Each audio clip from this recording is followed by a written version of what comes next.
Hi guys. आज का हमारा टॉपिक है बायनोमियल डिस्ट्रीब्यूशन। बायनोमियल डिस्ट्रीब्यूशन जानने से पहले आइए हम जानते हैं बर्नौली ट्रायल्स क्या होते हैं। जब हम किसी एक्सपेरिमेंट के आउटकम को टू कैटेगरीज में डिवाइड कर सकते हैं, सक्सेस एंड फेलियर, तब हम उस एक्सपेरिमेंट को बर्नौली ट्रायल्स के नाम से जानते हैं।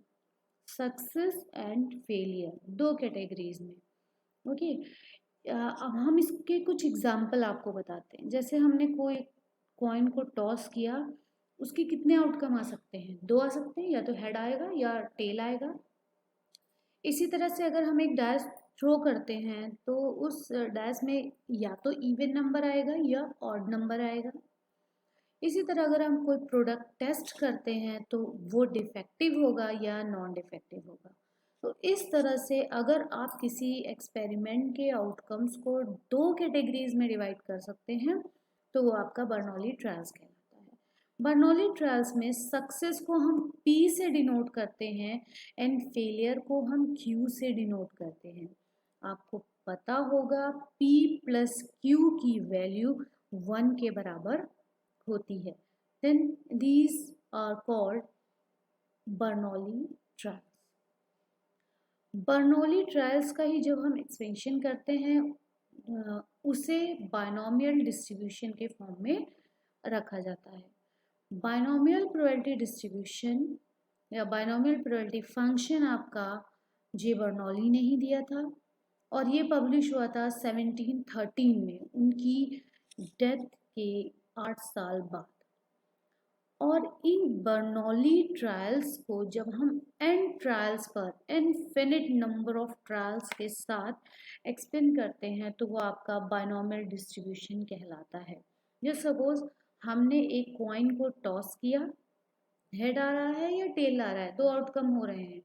अब इसी में अगर हम एक फिनिट नंबर ऑफ ट्रायल कर देते हैं, इट मीन्स हमने अगर 10 बार कॉइन को टॉस किया या 20 बार कॉइन को टॉस किया, इट मीन्स हम एक फिनिट नंबर ऑफ ट्रायल्स रख रहे हैं। तो ये हमारा बायनोमियल डिस्ट्रीब्यूशन का एप्लीकेशन होता है। ये देखिए आपने लिखा है binomial distribution is applicable for a random experiment comprising a finite number of. इस चीज को याद रखिएगा, जब हमारे पास इंडिपेंडेंट बर्नौली ट्रायल्स के फिक्स नंबर हैं तब बायनोमियल प्रोबेबिलिटी डिस्ट्रीब्यूशन फॉलो करते हैं। और डिस्क्रीट रैंडम वेरिएबल हम आपको बता चुके हैं पहले भी कि रैंडम वेरिएबल के आपके दो टाइप होते हैं, discrete and continuous. Discrete random variable के लिए हम प्रोबेबिलिटी मास फंक्शन का यूज करते हैं और बायनोमियल डिस्ट्रीब्यूशन आपका डिस्क्रीट रैंडम वेरिएबल यानी कि प्रोबेबिलिटी मास फंक्शन का ही एग्जांपल है। Okay, a discrete random variable x is said to follow binomial distribution with parameter n and p। याद रखिए बायनोमियल डिस्ट्रीब्यूशन के पैरामीटर्स क्या होते हैं? n and p। इस चीज को याद रखिए क्योंकि इससे जुड़े हुए क्वेश्चंस आपको आगे मिलेंगे। Binomial distribution with parameter n and p if it assumes only a finite number of यानी हमारे पास कितने ट्रायल हैं वो फिक्स हैं। Finite number of non negative integer values हमारी नेगेटिव नहीं है, नॉन नेगेटिव इंटीजर वैल्यूज, क्योंकि हम प्रोबेबिलिटी में बात कर रहे हैं। And its probability mass function is given by, probability mass function जो है बायनोमियल डिस्ट्रीब्यूशन का वो आपका है px is equal to x n c x p x q की power n minus x. X की वैल्यू यहाँ 0 1 2 जितनी भी आप फिनिट नंबर ले रहे हैं उतनी हो सकती है। इसका डिस्क्रिप्शन यहाँ दिया है, n is the number of independent trials, x is the number of success, p is the probability of success and q is the probability of failure. इसके बाद बायनोमियल डिस्ट्रीब्यूशन से रिलेटेड हम आपको कुछ रिमार्क बता दें जिन्हें आप याद रखिएगा। First of all, binomial distribution is the probability distribution of sum of n independent Bernoulli variates। Sum of n independent Bernoulli variate means sum of n independent Bernoulli variate आपके p और q। Okay, तो ये आपका probability distribution of sum of N independent Bernoulli variate. दूसरा remark इसका ये है, X is a Bernoulli distribution distributed random variable with parameter n and p, जो हमने आपको पहले बताया. Then we may rewrite it as x approximately b n and p. n and p क्या इनके पैरामीटर्स हैं. एंड थर्ड इसका जो रिमार्क है, x and y are two binomially distributed random variable with parameters n1 and p and 2 and p respectively. Then their sum also follows binomial distribution. यदि आपके दो binomial distribution दिए गए हैं, रैंडम वेरिएबल दिए गए हैं x and y, x का पैरामीटर n1p and y का पैरामीटर n2p है, तब इन दोनों का सम जो है वो भी बायनोमियल प्रोबेबिलिटी डिस्ट्रीब्यूशन को फॉलो करेगा. बट उसके लिए ज़रूरी है कि प्रोबेबिलिटी ऑफ सक्सेस जो p की वैल्यू है दोनों में ही, x एंड y दोनों में सेम होनी चाहिए. उसी कंडीशन में दोनों का सम बायनोमियल डिस्ट्रीब्यूशन को फॉलो करेगा. ओके आइए इसे हम एक एग्जांपल से समझते हैं. Suppose a man fires 3 times independently to hit a target. किसी ने एक टारगेट को हिट करने के लिए एक व्यक्ति ने 3 बार फायर किया. Let P the probability of hitting the target success. P success को बता रहा है and Q is the probability of as failure. Q failure को बता रहा है. अब किसी टारगेट को हिट करने के लिए अगर 3 बार फायर कर रहे हैं तो क्या होगी पॉसिबिलिटी. या तो तीनों बार फायर मिस हो गया, एक बार भी सक्सेस नहीं मिली, probability of success x is equal to 0, यानी एक बार भी हमें सक्सेस नहीं मिली. या 3 बार फायर करने में एक बार ही उसने टारगेट को हिट किया, हमें सक्सेस एक बार मिली. या फिर ये भी हो सकता है कि 3 बार फायर करने पे 2 बार सक्सेस मिली हो, या तीनों बार फायर करने में 3 सक्सेस मिली हैं. अब यहाँ पर हमारे पास 4 केसेस हो गए. पहला case, number of success is 0 तीनों बार के लिए, number of success is 1, number of success is 2 and number of success is 3. Then these 0, 1, 2, 3 these are random variable. अब हम इसके प्रोबेबिलिटी डिस्ट्रीब्यूशन देखते हैं. अगर प्रोबेबिलिटी डिस्ट्रीब्यूशन 0 सक्सेस का हम देख रहे हैं, P X is equal to 0 is equal to probability that target is not hit at all in any trial. जब हमें तीनों ट्रायल में सक्सेस नहीं मिली, यानी क्या मिला, failure. Failure intersection failure, intersection failure, ये आपका Q Q Q के फॉर्म में Q की पावर Q क्यूब हो जाएगा. ओके अब हम जब इसे बायनोमियल डिस्ट्रीब्यूशन के फॉर्म में लिखेंगे क्या होगा. 3, नंबर ऑफ ट्रायल्स कितने हैं, n 3 है. इस सक्सेस कितनी है, x की वैल्यू 0, p की पावर 0, q की पावर 3 माइनस 0. जो हमारा प्रोबेबिलिटी मास फंक्शन है बायनोमियल डिस्ट्रीब्यूशन का, उसी में हमने x की वैल्यू पुट की है. इसी तरह अगर x की वैल्यू 1 है, यानी हमें एक बार सक्सेस मिल रही है 3 बार फायर करने पर, मीन सक्सेस फर्स्ट अटैम्प्ट में सक्सेस मिली, लास्ट के 2 में फेलियर मिला, या फर्स्ट में फेलियर, सेकंड में success and then again third में फेलियर, या फर्स्ट सेकंड में फेलियर एंड थर्ड में सक्सेस. ये 3 कंडीशन ही हो सकती हैं हमारी. इसको हम लिख सकते हैं P यानी success, P Q Q plus Q P Q plus Q Q P, P Q square P Q square P Q square, यानी ये हमारा टोटल आएगा 3 P Q स्क्वायर. इसे जब हम बायनोमियल डिस्ट्रीब्यूशन फंक्शन के फॉर्म में लिखते हैं 3C1 P की पावर 1 Q की पावर 3 माइनस 1. ओके आप समझ रहे हैं ना कि किस तरह से हम जो हमारे रैंडम वेरिएबल की वैल्यू हैं उनको हम अपने बायनोमियल प्रोबेबिलिटी फंक्शन में रख रहे हैं. अगर 2 बार हमारा टारगेट हिट होता है फायर करने पे, तब उस केस में सक्सेस सक्सेस फेलियर, या सक्सेस फेलियर सक्सेस, या फेलियर सक्सेस सक्सेस, ये 3 कंडीशंस हो सकती हैं. इसमें हम P P Q plus P Q P के फॉर्म में रखते हैं. P square Q plus P square Q plus P square Q, यानी 3P स्क्वायर क्यू के फॉर्म में ये होगा. और इसे जब हम अपने बायनोमियल फंक्शन में लिखते हैं 3C2 P square Q 3 minus 2 के फॉर्म में हम इसे रखेंगे। इसी तरह अगर हम तीनों बार टारगेट को हिट कर लेते हैं, हमें तीनों बार सक्सेस मिलती है, तो p की पावर 3 यानी पी क्यू, और इसे हम जब प्रोबेबिलिटी मास फंक्शन में रखते हैं तो C3 ये आपको क्लियर हो किस तरह से हम रैंडम वेरिएबल के जो भी प्रोबेबिलिटी हैं उस प्रोबेबिलिटी को हम इस प्रोबेबिलिटी मास फंक्शन में रखते हैं। ओके, अब ये जो आपको बताया गया, ये हमने इसलिए आपको बताया कि ये जो हमारे रैंडम वेरिएबल आ रहे हैं 0 1 2 3 जितने भी इस एग्जाम्पल में हैं, उनकी जो प्रोबेबिलिटीज़ है, रिस्पेक्टिव प्रोबेबिलिटीज़ है, वो आपकी बायनोमियल प्रोबेबिलिटी डिस्ट्रीब्यूशन कहलाता है। ओके, यहाँ पर देखिए 0 x की वैल्यू जब 0 है तब प्रोबेबिलिटी ये है इनकी, 1 है तब प्रोबेबिलिटी ये है, 2 है अगर x की वैल्यू, तब प्रोबेबिलिटी आपकी उसी के अकॉर्डिंग आगे चेंज होती जाएगी। ये क्या है, ये बायनोमियल एक्सपेंशन के सक्सेसिव टर्म है, यानी NC0 P0 Qn-0 के बाद NC1 P1 Qn-1, इसके बाद NC2 P2 Qn-2, इस तरह से आएगा जब तक आपका NCn Pn Qn-n नहीं हो जाता। और एक बात और आपको बता दें कि जितने भी ये आपके सक्सेसिव टर्म है बायनोमियल एक्सपेंशन के, इन सब का जब आप टोटल करेंगे तो उसकी वैल्यू यूनिटी के बराबर होगी। इस चीज़ को आप ध्यान रखिए कि प्रोबेबिलिटी ये जो आपका बायनोमियल एक्सपेंशन हो रहा है, इस बायनोमियल एक्सपेंशन में p प्लस क्यू की जब आप टोटल करेंगे तो p प्लस क्यू की वैल्यू आपकी 1 के इक्वल होगी। ये सारी प्रोबेबिलिटीज की वैल्यू 1 के इक्वल होगी, जो आपके बायनोमियल एक्सपेंशन के सक्सेसिव टर्म्स हैं। आइए देखिए ये बायनोमियल एक्सपेंशन क्या है।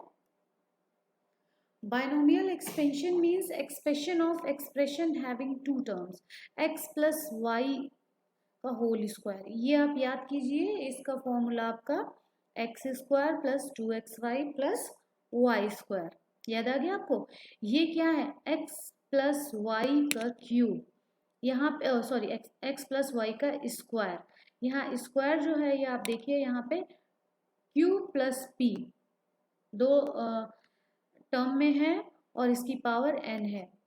सेम उसी टाइप में यहाँ पे x प्लस वाई की पावर 2 यानी x प्लस वाई का होल स्क्वायर, और इसके सक्सेसिव टर्म क्या होंगे, 2c0 x2 y0, 2c1 x2 minus 1 y1, 2c2 x2 minus 2 y2, इसके सक्सेसिव टर्म्स होंगे। ये आपका बायनोमियल एक्सपेंशन कहलाता है। इसी तरह अगर आपका x प्लस वाई का होल क्यूब है आपका, इसका आपका रूल याद करिए, x cube plus 3x square Y plus 3x Y square plus Y cube. इसको जब हम एक्सपेंशन में रखते हैं देन वही होता है 3c0 x cube y0, 3c1 x cube minus 1 y1, 3c2 x cube minus 2 y2, इसी तरह 3c3 x y x 3 minus 3 y3। Okay, जब आप इसे जर्नल फॉर्म में रखेंगे तब क्या आपका बन जाएगा, NC0 x की पावर n y की पावर 0 प्लस NC1, यानी हर बार हम x की वैल्यू 0 1 2 3 4 5 जितने भी ट्रायल्स हमने रखे हैं, फिनिट नंबर ऑफ ट्रायल्स, वहां तक इसकी वैल्यू जाएगी। ये आपका बायनोमियल एक्सपेंशन कहलाता है। आइए हम इसे एग्जाम्पल से समझते हैं। अभी तक हमने जो भी पढ़ा उसे हम एग्जाम्पल से समझते हैं। पहला हमारा क्वेश्चन है, the chance of catching cold by workers working in an ice factory during winter are 25%। उन वर्कर्स की जो आइस फैक्ट्री में काम कर रहे हैं, कोल्ड होने के चांसेस हैं 25%। 25 क्या है यहाँ पे, P यानी probability success. What is the probability that out of 5 4 workers और more will catch cold, 4 and more. यहाँ पे टोटल n कितना है, n आपका दिया हुआ है 5 वर्कर्स की हम यहाँ बात कर रहे हैं, n की वैल्यू है 5।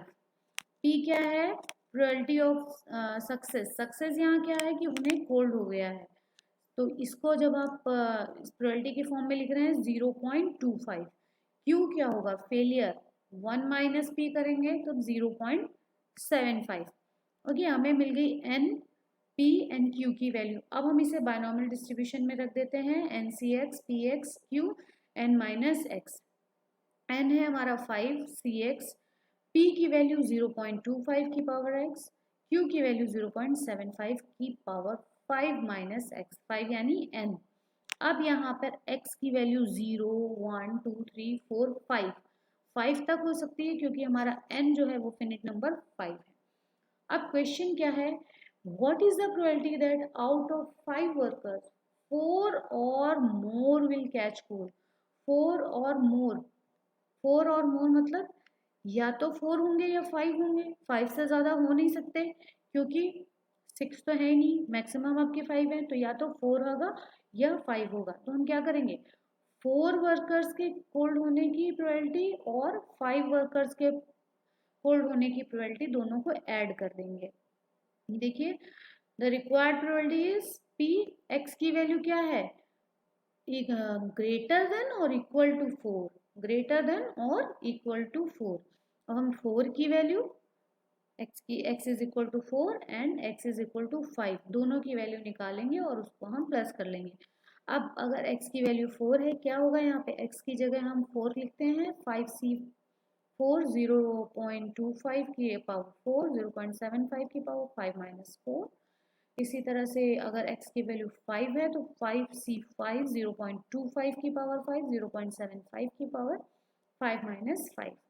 अब इसको जब हम आप सॉल्व करते हैं, सॉल्व करने पे, अच्छा ये जो आपका NCX है या 5C4 है, ये कॉम्बिनेशन है जिसका फॉर्मूला आपका होता है factorial n upon x factorial upon n minus x factorial. उसी कॉम्बिनेशन के अकॉर्डिंग, कॉम्बिनेशन के फॉर्मूले के अकॉर्डिंग जब हम इसे सॉल्व करते हैं तब इसकी वैल्यू 5 आती है, 0.25 की वैल्यू 25 की पावर 4 एंड 0.75 की पावर 1 की वैल्यू आपकी 0.002930। इसी तरह से 5c5 की वैल्यू 1 और इसको सॉल्व करेंगे तो इसकी वैल्यू आपकी 0.000977 आती है। इनको आप टोटल करते हैं तब यहाँ प्रोबेबिलिटी आ जाती है 0.015627। इट मीन्स 4 और मोर वर्कर्स को कोल्ड होने की जो प्रोबेबिलिटी है वो आपकी 0.01567 है। एक और एग्जांपल देखते हैं हम, let x and b two independent random variable. हमने आपको बताया था कि अगर x एंड y दो इंडिपेंडेंट रैंडम वेरिएबल हैं तो उनका सम भी बायनॉमियल डिस्ट्रीब्यूशन को फॉलो करेगा, बट जो प्रोबेबिलिटी है वो सेम होनी चाहिए। x and y be two independent random variables such that x approximately b यानी बायनॉमियल 4 यहाँ पे n और p लिखा होता है, पैरामीटर क्या n and p, n यहाँ पे क्या है 4, p है 0.7, y की प्रोबेबिलिटी y का n क्या है 3 एंड p क्या है 0.7, यहाँ भी 0.7, यहाँ भी 0.7। ओके, दोनों की प्रोबेबिलिटी सेम है, इसलिए जब हम दोनों को प्लस करेंगे तो उनका सम भी बायनॉमियल डिस्ट्रीब्यूशन को फॉलो करेगा। Okay, x plus Y approximately b, n1 plus n2, हम n1 और n2 को ऐड कर देंगे, p की वैल्यू कॉमन है। ठीक, अब यहाँ पर हमें फाइंड क्या करना है, x plus Y is less than और equal to 1, p x plus Y less than और equal to 1, equal to 1 clear है आपको, 1 के बराबर इसकी वैल्यू, और लेस देन का मतलब 1 से छोटा क्या होगा आपका 0, 0 से कम तो निगेटिव हो जाएगा, इसलिए x plus Y less than 1 का मतलब 0 एंड इक्वल टू का मतलब 1। तो यहाँ हम क्या करेंगे, x plus Y is equal to 1 और x plus Y is equal to 0, इन दोनों की प्रोबेबिलिटीज को हम ऐड कर लेंगे। अब यहाँ पर n हमारा क्या है, इन दोनों को ऐड कर देंगे, 4 प्लस 3, n हमारा हो गया टोटल 7। इसी तरह से p हमारा 0.7 है और आपके x प्लस वाई जो है, ये देखिए यहाँ पे n हमारा 7 हो गया। ठीक, अब अगर x प्लस वाई को हम एक पर्टिकुलर कोई नाम दे दें w या z, तो c 7c यहाँ पर क्या आएगी वैल्यू 1। पहले हम 1 की वैल्यू देख रहे हैं, तो वेरिएबल हमारा 1 इंटू 0.7 की पावर 1, 0.3 की पावर 6 कैसे आया, 7 माइनस 1 6 आया। इसी तरह से x plus Y is equal to 0 की वैल्यू अगर हम यहाँ पुट करते हैं 7 से 0, 0.7 की पावर 0, 0.3 की पावर 7। इसको जब हम सॉल्व करते हैं इस ये कॉम्बिनेशन के फॉर्मूले से 7 और इनकी वैल्यूज आपकी ये आ रही है, ये आपको क्लियर है। अब इनको जब हम और सॉल्व करते हैं, मल्टीप्लाई एंड एडिशन करते हैं, तो टोटल हमारा आंसर आ रहा है 0.0037908, यानी कि x प्लस वाई की वैल्यू लेस देन और इक्वल टू 1 आने की प्रोबेबिलिटी है 0.0037908।